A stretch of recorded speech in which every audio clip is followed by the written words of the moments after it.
दोस्तों, विपक्षी पार्टी जिस तरह से चुनाव आयोग पर लगातार वोट चोरी का मुद्दा बताकर प्रहार कर रही थी, दूसरी बार सुप्रीम कोर्ट पहुंची।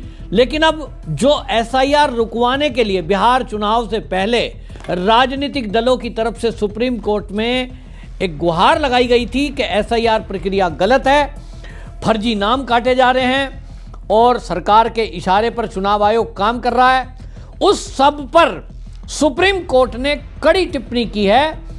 कपिल सिब्बल की बोलती बंद हो गई है और अब बिल्कुल साफ हो गया है कि जो चुनाव आयोग एसआईआर करा रहा है वो पूरी तरह से जायज है, सही है और उसमें कोई भी किसी प्रकार की गड़बड़ी नहीं है। ये सब सुप्रीम कोर्ट ने अपने फैसले में कहा है।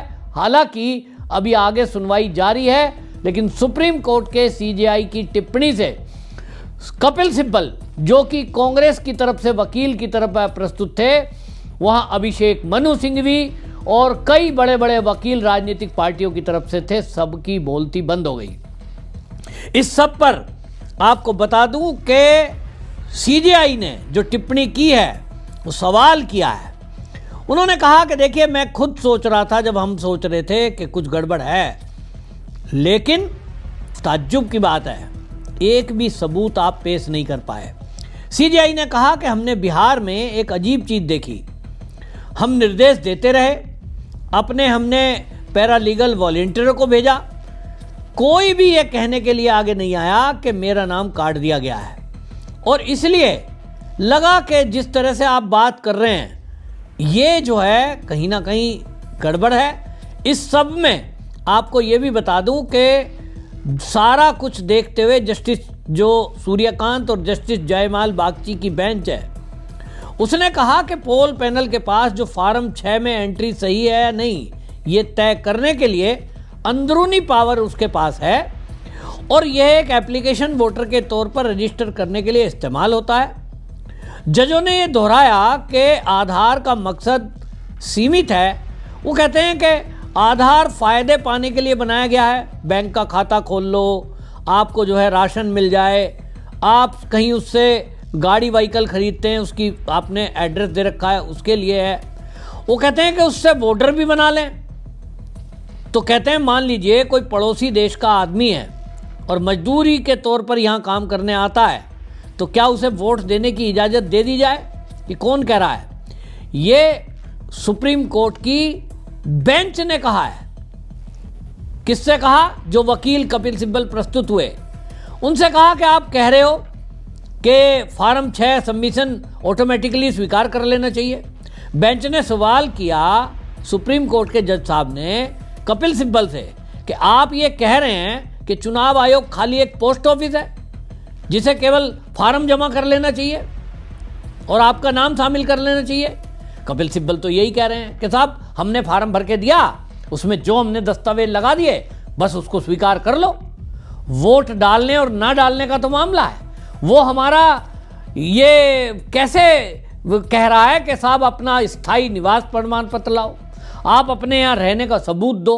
इस पर आपत्ति मेन थी। आपको ध्यान होगा केस चल रहा है काफ़ी दिनों से और विपक्षी पार्टियों की तरफ से लगातार इस बात को कहा जा रहा था कि आधार कार्ड को भी आइडेंटिटी में शामिल करो। सुप्रीम कोर्ट ने आदेश दे दिया, ठीक है भाई, एक 13वीं ये भी कर लो, 12 पहले से बताए गए थे। लेकिन जो चुनाव आयोग ये कह रहा है कि हमारे पास हमें ये तो देखने का अधिकार है कि ये व्यक्ति भारत का निवासी है कि नहीं। तो भारत का निवास प्रमाण पत्र जिस चीज से प्रमाणित होता हो वो खाली आधार नहीं है, उसके लिए आपके जमीन के कागज होंगे, बिजली का बिल होगा, आपकी पैतृक संपत्ति कुछ होगी, बैंक का एड्रेस होगा, पासपोर्ट होगा, इससे पता लगेगा। विपक्ष अड़ा हुआ था कि नहीं जी आधार कार्ड आपके पास आ गया और उसको देख के ही वैलिड मान लो, तो सुप्रीम कोर्ट ने सिरे से खारिज कर दिया। और सुप्रीम कोर्ट में सीजेआई की खंडपीठ ने यह भी कह दिया कि चुनाव आयोग केवल एक पोस्ट ऑफिस नहीं है जैसा आप चाहते हैं। और इसमें आपको यह भी बता दूं कि अभी तमिलनाडु, केरल, पश्चिम बंगाल ये अलग अलग जो एसआईआर के चैलेंज करने के लिए सुप्रीम कोर्ट में दोबारा पहुंचे हैं। इसने 4 दिसंबर की सुनवाई से पहले 1 दिसंबर तक तमिलनाडु की पिटीशन पर उन्होंने कहा कि उस पर जवाब दो हमें। और 2 दिन के अंदर जवाब देना होगा केरल की पिटीशन पर। 2 दिसंबर को सुनवाई होगी। पोल पैनल का जवाब 1 दिसंबर को आना है। अब इसमें पश्चिम बंगाल है, उससे जुड़े मामले 9 दिसंबर को आएंगे। यहां बीएलओ के सुसाइड का मुद्दा आ रहा है। ममता बनर्जी कह रही है कि साहब बीएलओ मर रहे हैं और वो जो है दबाव में है। चुनाव आयोग इसमें दबाव दे रहा है, जबकि चुनाव आयोग कह रहा है कि हम तो राज्य सरकार के जो अधिकारी हैं, डीएम, एसडीएम, उन्हीं के मातहत तो काम करा रहे हैं। वहाँ निगरानी किसकी है? किसी भी राज्य में अगर एसआईआर हो रही है तो उसका ऑफिसर कौन है? रिपोर्टिंग ऑफिसर वहाँ का एसडीएम है, वहाँ का डीएम है। तो ममता बनर्जी अपने ही अधिकारियों की शिकायत कर रही है, वो ठीकरा फोड़ रही है चुनाव आयोग पे कि साहब चुनाव आयोग पे। भाई चुनाव आयोग का प्रेशर बीएलओ पे थोड़ा ही है। चुनाव आयोग का प्रेशर तो डीएम पे हो सकता है कि वो डीएम को ये कहें कि हमने आपको ये काम दिया और इसको टाइम से पूरा करो। तो डीएम सुसाइड किए क्या पश्चिम बंगाल में? उत्तर है नहीं। तो जो चुनाव आयोग के अधिकारी हैं उनका प्रेशर अगर आएगा, लेटर आएगा, फोन करेंगे, वो किससे बात करते हैं अधिकारी? राज्य का मुख्य चुनाव अधिकारी बात करेगा सेक्रेटरी से, और सेक्रेटरी जो राज्य का है वो करेगा डीएम से बात। चुनाव आयोग डायरेक्ट डीएम को फोन नहीं करता कोई अधिकारी, यदि करेगा तो डीएम को करेगा। तो पश्चिम बंगाल का एक भी डीएम सुसाइड नहीं कर रहा है, इसका मतलब उनके ऊपर तो प्रेशर है नहीं। डीएम और एसडीएम, उनके मातहत जो काम करने वाले बीएलओ हैं, उन पर प्रेशर बना रहा है क्या? तो भाई वो तो वही जवाब देंगे, ममता बनर्जी को जवाब देना है। बीएलओ जितने हैं, ऑफिशियल तो कोई नहीं बोलता, अनऑफिशियली बताते हैं कि हमारे ऊपर दबाव टीएमसी के कार्यकर्ताओं का है कि हमें नाम नहीं कटवाना, अगर नाम काट दिया तो आपको रहने नहीं देंगे, और उधर हमें अपनी जिम्मेदारी निभानी है। मुद्दा ये है। लेकिन अब सुप्रीम कोर्ट ने जिस तरह से दलीलें पेश की हैं कपिल सिब्बल की तरफ से, और उन्होंने कहा, ऐसा सवाल पूछ दिया कि कपिल सिब्बल की तो बोलती बंद हो गई। सूर्यकांत ने सवाल पूछ दिया कपिल सिब्बल से कि साहब आपके कहने पे हमने जो है इस तरह की बातें की, हमने वहाँ आदमी भेजे, हमें तुम कह रहे हो 30 लाख बिहार में नाम कट गए, एक भी आदमी मिला नहीं है, तो क्या जो है बिल्कुल कुछ भी नहीं हुआ? इस पर हालांकि आपको बताएं, संबित पात्रा भारतीय जनता पार्टी के सांसद हैं, वो प्रेस कॉन्फ्रेंस करते हुए आए और उन्होंने बोला कि जिस तरह से ये विपक्षी पार्टियां जिस तरह की बातें कर रही हैं, झूठ फैला रही हैं, उस पर सुप्रीम कोर्ट का करारा तमाचा इनको लगा है। संबित पात्रा ने क्या कहा, खुद सुनिए आप। अब मैं आता हूं एसआईआर को लेकर, जिस प्रकार से कुछ दिनों से बंगाल के अंदर माहौल बनाने की कोशिश की गई और कुछ महीनों से बिहार में वोट चोरी और वोट चोर गद्दी छोड़, इस प्रकार का नरेटिव विदेश की भूमि से भी बनाया गया। मुझे तो बड़ा आश्चर्य होता है कि कल सुप्रीम कोर्ट में जब ये पूरे विषय की सुनवाई कपिल सिब्बल जी खुद वकील के तौर पे कर रहे थे और चीफ जस्टिस ऑफ इंडिया की डबल बेंच इस विषय को सुन रही थी, तो मैं कहूंगा बारीकी से सुनवाई हुई है। और कल जो सुप्रीम कोर्ट का बयान है वो हम सब के लिए एक बहुत बड़ी सुनने वाला विषय है, एक बहुत बड़ी बात है। आप देखिए, आदरणीय ममता जी मुख्यमंत्री हैं वेस्ट बंगाल की।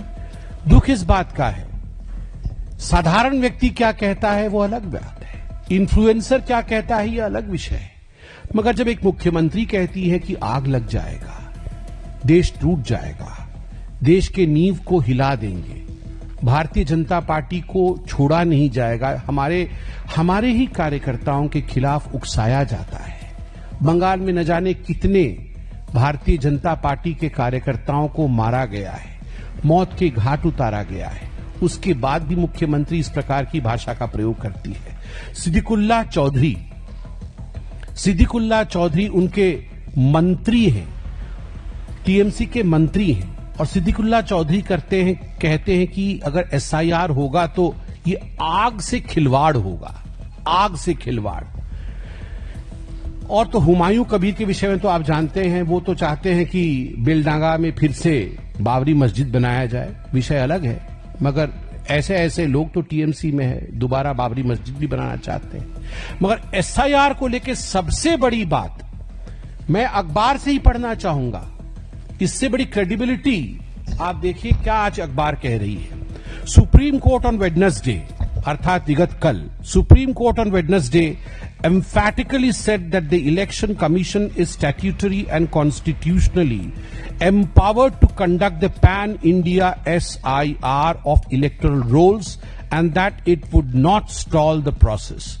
CJI Suryakant and Justice Joymala Bagchi rejected arguments questioning the justification of SIR, with the former saying not a single objection was filed against the updation of electoral rolls after the process was fine-tuned at the apex court's insistence. और सबसे बड़ी बात जो मैं आपको दिखाना चाहूंगा, जो कल कोर्ट ने कहा, लाइव लॉ से मैं निकाल के लाया हूं, आप भी देख सकते हैं इसे। No voter came forward to challenge exclusion despite apprehension of mass deletions after Bihar SIR, Supreme Court. कोई वोटर सामने नहीं आया एक भी कंप्लेंट लेकर कि फर्जी तरीके से हमारा वोट का डिलीशन हुआ। आप पॉलिटिकल पार्टीज ने बहुत एप्रीहेंशंस दिखाया था कि ये हो जाएगा, फलाना हो जाएगा, मगर फिर भी किसी ने उसके खिलाफ कंप्लेंट नहीं किया। A bench comprising of chief justice of India Suryakant and justice Joymalya Bagchi during the hearing observe that despite the wide spread apprehension voiced earlier about mass exclusions in Bihar, not a single voter had come forward to challenge a deletion. Not a single voter has come forward to challenge a deletion. Sambit Patra साफ साफ कह रहे हैं कि धमकी तो ममता बनर्जी के लोग और ममता बनर्जी दे रही है। हम धरती हिला देंगे, हम देश को हिला देंगे। तो इस धमकी से चुनाव आयोग प्रेशर में है, ना कि बीएलओ। और बीएलओ को अगर धमकी कोई दे रहा है तो वो टीएमसी के लोग दे रहे हैं। ये आरोप भारतीय जनता पार्टी की तरफ से लगाया गया है। बहरहाल सुप्रीम कोर्ट से वोट चोरी के मुद्दे पर, एसआईआर के नाम पर जो ये नैरेटिव फैलाया जा रहा था, झूठ विपक्षी पार्टी की तरफ से फैलाया जा रहा, इस पर करारा तमाचा लगा है। और अब उम्मीद है कि अब कम से कम ये बोलेंगे नहीं, लेकिन इनको मुद्दा बनाना है, नैरेटिव फैलाना है, तो ये फिर से इसको अराजकता के लिए इस्तेमाल करेंगे। लेकिन सुप्रीम कोर्ट ने इतना तो साफ कर ही दिया कि चुनाव आयोग की किसी भी प्रक्रिया में किसी प्रकार की गड़बड़ी आज तक नहीं है। तो सब देशवासियों को समझना होगा कि ये विपक्षी पार्टी किस तरफ देश को ले जाना चाहती है। वीडियो को अधिक से अधिक शेयर करें, कमेंट लिखें। वंदे मातरम।